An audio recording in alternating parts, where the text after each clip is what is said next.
Hi friends, இன்றைக்கி Pandian store பார்க்குறதுக்கு முன்னாடி சேனலை சப்ஸ்கிரைப் பண்ணிக்கோங்க, வீடியோவை லைக் பண்ணிக்கோங்க.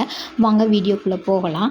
பாண்டியன் ஸ்டோரில் என்ன நடக்குதுன்னு பார்த்தீங்கன்னா, நம்ம சரவணனையே டிப்ரெஷனில் ரொம்ப மனவேதனையில் இருக்காருன்னு சொல்லி ஒவ்வொருத்தராக அவரை வேதனைப்படாமல் பத்திரமா பார்த்துக்கணும் அப்படின்னு சொல்லி நினச்சிக்கிட்டு இருக்காங்க.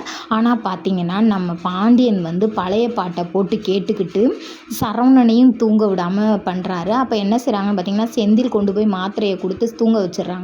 தூங்க வச்சோடனே பார்த்தீங்கன்னா குமாருக்கு கல்யாணம் தடபுடலாக நடக்குது. நாளைக்கு சனிக்கிழமை, நாளைக்கு கொண்டு போகிறாங்களா நாளை கழிச்சு கொண்டு போகிறாங்களான்னு தெரியல. எல்லோரும் வீட்டில் எல்லோரும் கிளம்பி ரெடி ஆகி குமாரை காலில் விழுக சொல்லி காலில் விழுந்து ஆசீர்வாதம் கொடுத்து குமாரோட அப்பா சொல்கிறாரு, நீ நல்லா இருப்படா, உனக்கு இனிமேல் எல்லாமே யோகம்தான்டா குமார் அப்படின்னு சொல்கிறாங்க. அப்பா எனக்கு ரொம்ப பயமாக இருக்குப்பா அப்படின்னு சொல்லி குமார் சொல்கிறேன். ஏன்டா உனக்கு பயமாக இருக்குது? இல்லைப்பா, இந்த கல்யாணமாவது கல்யாணத்தோடு போய் முடியுமா, இல்லை பாதியிலே ஏதாவது பிரச்சனை வந்துருமாப்பா, அது எனக்கு ரொம்ப பயமாக இருக்குப்பா அப்படின்னு சொல்கிறாங்க.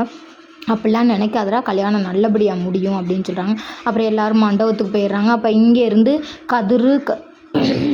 கதிர், ராஜி, அப்புறம் பார்த்திங்கன்னா நம்ம கதிர் அம்மா எல்லோரும் கிளம்பி போயிட்டு வரோன்னு சொல்கிறாங்க. அப்போ குமாருக்கு மோதிரம் போட்டுருன்னு சொல்லி பாண்டியன் கொடுக்குறாரு. அதை வாங்கிக்கிறாங்க. மண்டபத்துக்கு போனால் மயில் அம்மா, மயில் அப்பா, கொடி எல்லாருமே வராங்க.